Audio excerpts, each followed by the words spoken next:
week and the final video. So this week the concept was geometry, which is an organised, logical and coherent system for the study of shape, space and measurement.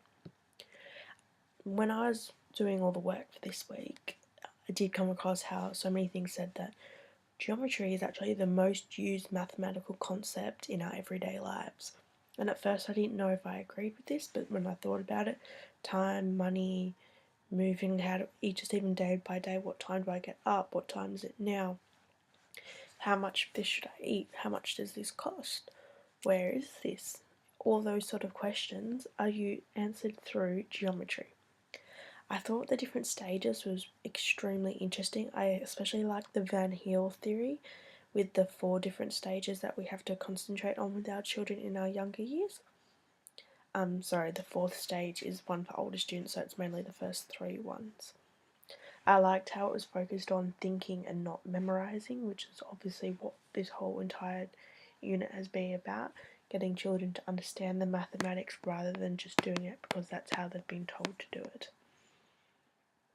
I did find it interesting how children probably would get confused with all the different names and the shapes and the things to talk about, but also how you would go about teaching it, because unlike a lot of the other ones, there isn't really much non-symbolic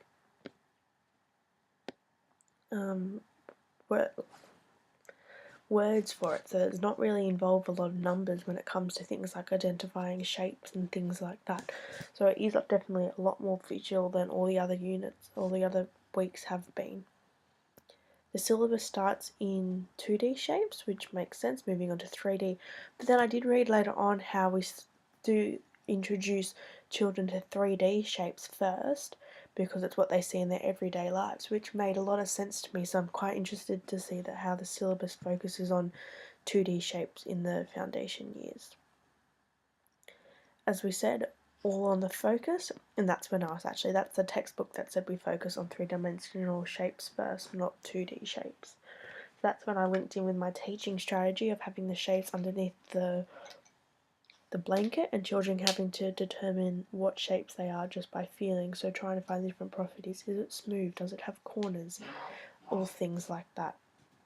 Also, we went back to symmetry, how we covered symmetry in the last couple of weeks. I really don't, to be honest, I don't have much to say about this week. I think it was very clear and concise, and a lot of it is just names of shapes and how we name them. So there's really not too much for confusion or understanding or grasping my head around. So I feel very comfortable with it and very solid with it.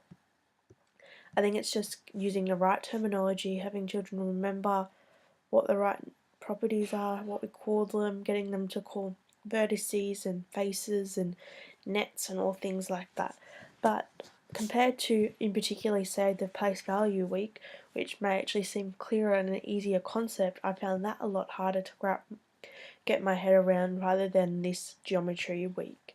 I found geometry really good, really not easy, but understanding all the teaching strategies makes sense. For example, how we see the shapes as holistically, not just the one thing, because children then will get confused about what it means. The triangle, how they might think a triangle can only ever be one way around, where it can really move. Not focus on precise language, but rather showing that children have a good understanding of it all. So that's my big ideas wrap up for the week, and I've really enjoyed this assessment task, and thank you for listening.